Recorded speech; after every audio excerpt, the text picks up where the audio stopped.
Hello and welcome to the Sound Live. My name is Matthew and I am your host. I have an incredible show lined up for y'all today.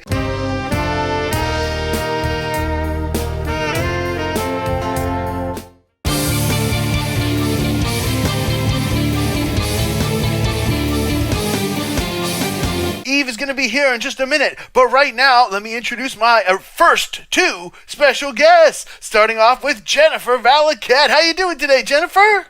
Great, how are you? I'm doing great. Jennifer's a fellow music teacher like me, and Jennifer is a saxophonist and flutist. So I'm excited about your pick today, and you've been doing all kinds of new projects, haven't you? Yeah, I just did a collab with Leap yesterday. That was fun. I did Kiss from a Rose. Yeah, I didn't understand your thumbnail. Why it had like Terminator or something on it. Oh, it's Batman because that song is actually they used that in the movie. Oh, is that what it is? Yeah, okay. It's Batman. Okay, I thought it looked more like Terminator to me. Sorry. Right on. Cool. And also with me today, I have Kyle Walls. Hey. How you doing, Kyle? Kyle's a singer-songwriter and a really cool guy. What's new in your world? So I teach, and today was the first day with students. So it went really well. I've been at this 26-ish years, something like that. So it's been a couple minutes, as the kids say. I don't think I reacted to this. I don't remember this one. Okay, well, you've done a little bit of Ayreon, but not this song. Okay. Not this song. No. Perfect. So this is the best Ayreon song via comment to sort of introduce you to the band. And so I was already doing like an album react, so I was just sort of squeezing whatever video in what I could, whatever. So this is the first track of that album that all of those songs came from. And this one sort of kind of gives you a little bit of an overview of how it could go, or sort of sets the stage, if you will. There's like 11 or 12 lead singers in this album. It's crazy. I think there's 12 of them. And there's like 11 of them in this song or something. Pretty much the metal singers of 2017. Pretty much globally. I mean, like, you can argue and say a few might have been missing, but I mean, these people they're the top of the list. Anything you guys want to say before we mash the play button? No, I'm excited. I love the other ones I've heard. So well, this one's a little bit long. And remember, we paused for nobody. So buckle up for 13 minutes, 18 seconds. And we're going to be going on quite a journey on this.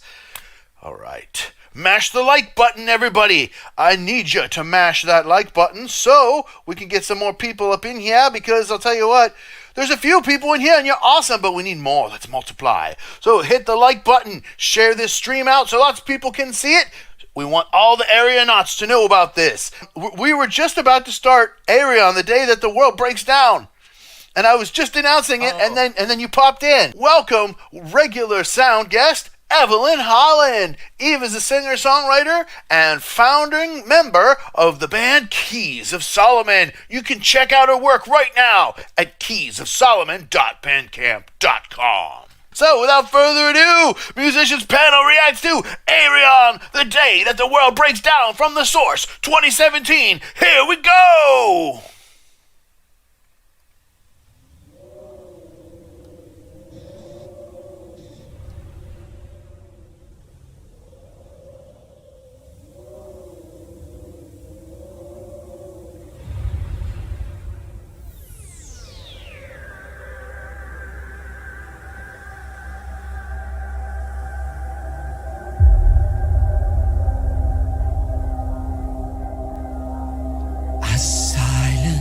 So deafening as the stillness surrounds us. A rush of fear is surging through our veins.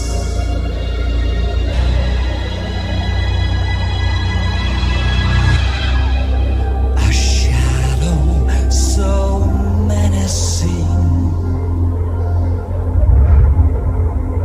darkens close our horizon. What have we done? Is this the end? When death descends.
my god, I have so much to say.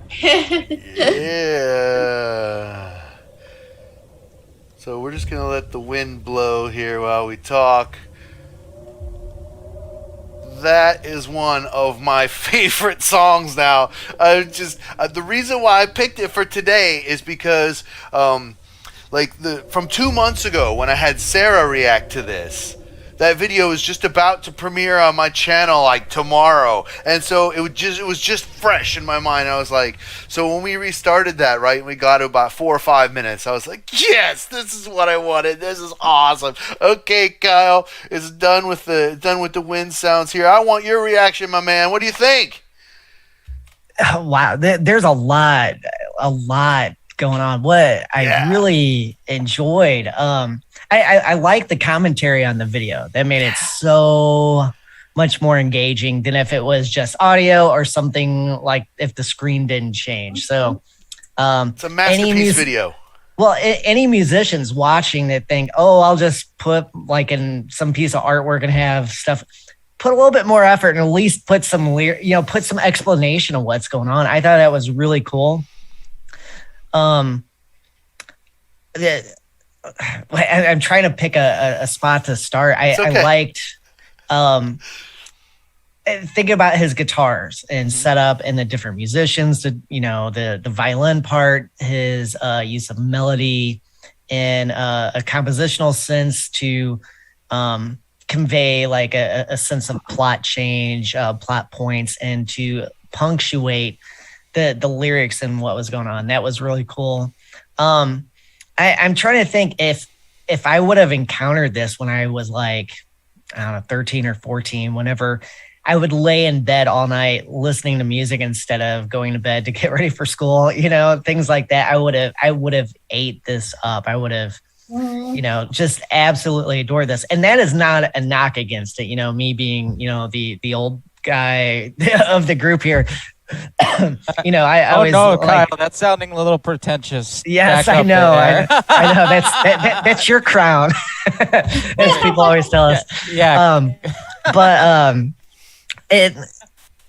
I liked the change throughout the song. The dynamics, the sense of plot movement, and everything. With the characters. I'm always fascinated by the European sense of what blues is, because he went into this kind of funky thing. Oh, here's the bluesy part. I'm thinking to myself, where's the bluesy part? I mean, yeah, you could be kind of technical, but I mean, I'm thinking of conversations I've had in the comments with people from Europe about the blues.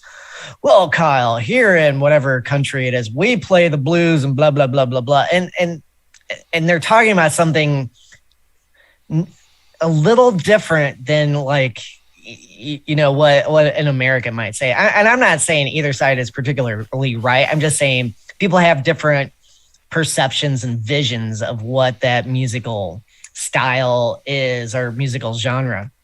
Just totally. like and it's a song form too.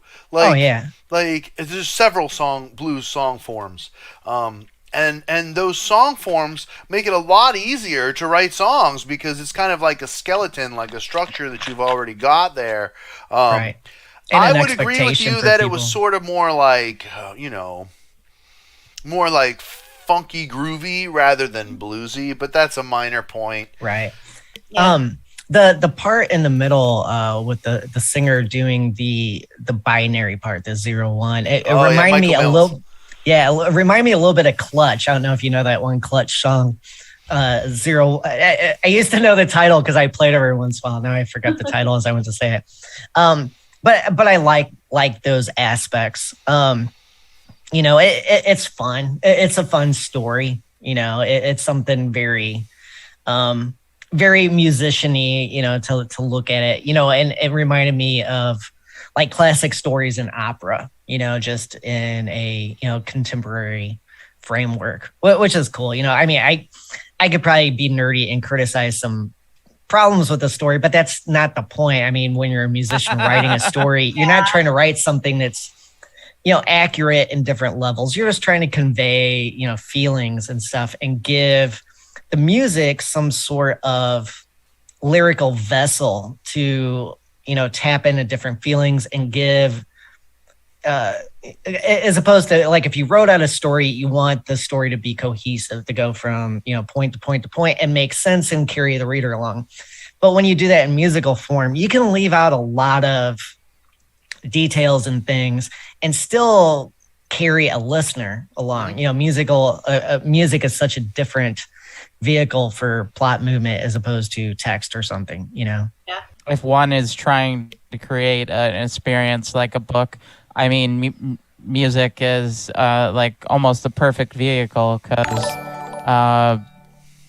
it's got the sound, it's got the depth, it's got the different colors that you would use and dynamics you would use to describe something in a book. So yeah, whatever the complexity of that is, it varies. But yeah. Right on. Okay, well, let's get your first time reaction to this song. Jennifer, what do you think? Well, I was floored at the flute part in the beginning, of course. I was just like, what? Gorgeous. I don't know if you saw my reaction, but I was just like, oh my God, I want to learn how to play that now because it was beautiful. And I can't wait. I got this new microphone coming in tomorrow where it says specifically for live streams.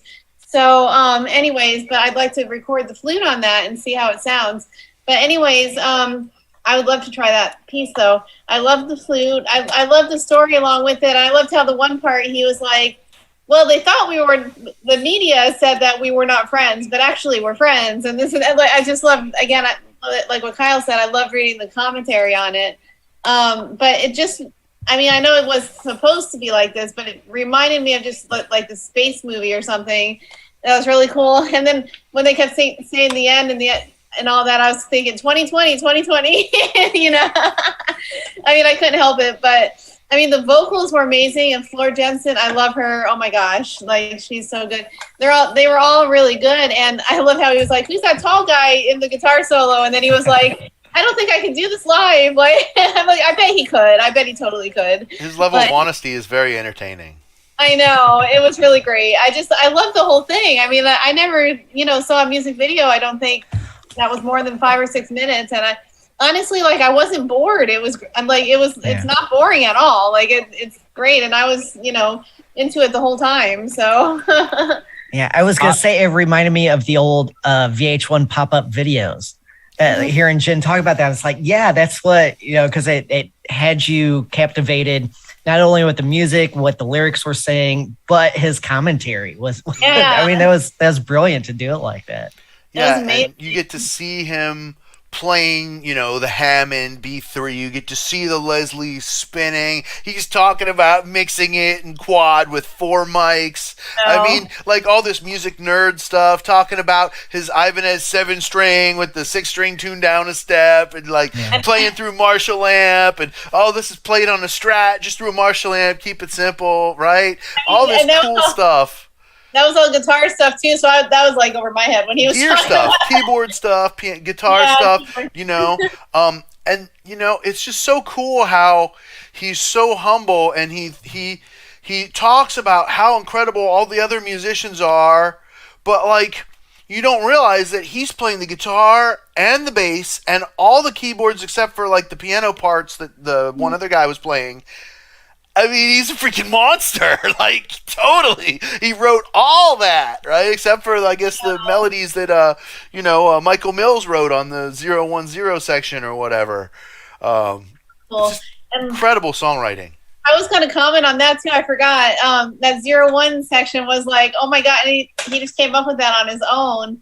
And then, I love the video part where, the heads would just pop in that other section, too. That had to take a lot of work to make that video. God. I don't even know. All I know is I was doing this Elite Bata thing yesterday, and it took me forever just to do that. I can imagine doing something like what they just did. Well, Toe Hider is a duo. Make no mistake. And this is freaking awesome. I think this is one of the smartest ideas ever. You've got Michael Mills. He does the music. And then I'm not sure the person's name. His collaborator does the art and video. Yeah.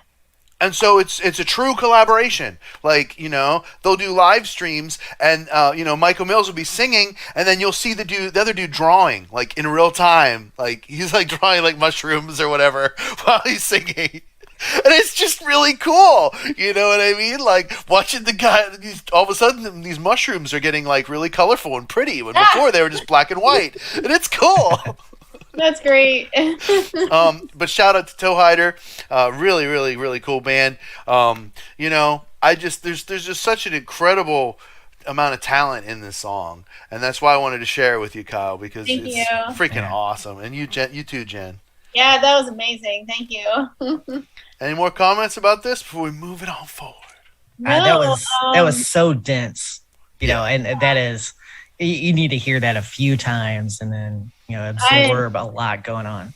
I'm gonna have to watch it again for sure. I think I saved it in my browser. So Go ahead. I was gonna say, like, having Russell Allen and James LaBrie on the same track is kind of funny because there's so many people that say Russell Allen would be better in Dream Theater and vice versa. I just find that hilarious. Like, it kind of like you know, I'm not sure what I'm trying to say, but it's funny anyways. It's side thing. It's all good. It's all good. Yeah. Everybody has their own opinions, you know. But in the end, I agree with John Petrucci. You know, going with James LaBrie and sticking with him because I just love the guy's voice. He's such an incredible influence on me. Like I don't always copy him, right? But whenever I cover Dream Theater songs, I really try to put my James on, you know, and try to really, you know, because he has that vibrato. It's like, ha, ha, ha. You know, it's like that specific vibrato that he has. It is just so cool. All right. Well, we He's still hit got. or miss for me. That's cool. That's cool. Right on. Well, Yep. I want to make sure everybody subscribe to Evelyn Holland, Jennifer's music page, and Kyle Walls. I really appreciate my special guests. You guys are awesome. I really hope that you guys continue with your creative pursuits, and I'll see you guys here next week. Make sure you guys all thumb up this video, share out the stream, and subscribe to everybody here, including Matthew's Music Lesson Studio. And I just wanted to give you all an update here. Please do. The studio definitely still needs your help a lot, but I'm starting to receive a little bit of help from you all. So thank you. Cool. Keep it coming. MatthewsMusicLessonStudio.com. I am having a crazy special for online music lessons. Back to school special. No, seriously. $20 for a half-hour lesson that you get to record and keep on your computer. That's crazy cheap, dude. Look anywhere else at the prices. They're way higher than that. $20 for a half-hour music lesson that you record. I do voice. I do all forms of guitar. I do all forms of saxophone. I do all forms of clarinet. Okay? I do piano. All right? I do all forms of ukulele. So whatever y'all want to do, MatthewsMusicLessonStudio.com. And of course, I need you to help me, everybody on Patreon. If you're interested in these weekly bonus videos we've got coming out, you got to go to patreon.com/Matthew's Music Lesson Studio and donate at least $1 per month. That's a quarter per video.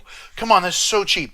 LiberaPay.com/Matthews Music. You can support the studio. It's a non-profit. That means they don't take nothing. So I get the highest percentage. That's a weekly donation. Please sign up at LiberaPay.com/Matthews Music to help the studio stay online and grow. Or you can buy me a coffee right now at buymeacoffee.com/Matthews Music. I need a coffee for tomorrow, for cold brew, for in the morning, for when we do the sound again. You could be the one that helps me get that coffee. Help him. Yes. And of course, you can also tip me on Venmo at Matthews Music. Thank you guys, and I'll see you next time on The Sound Live.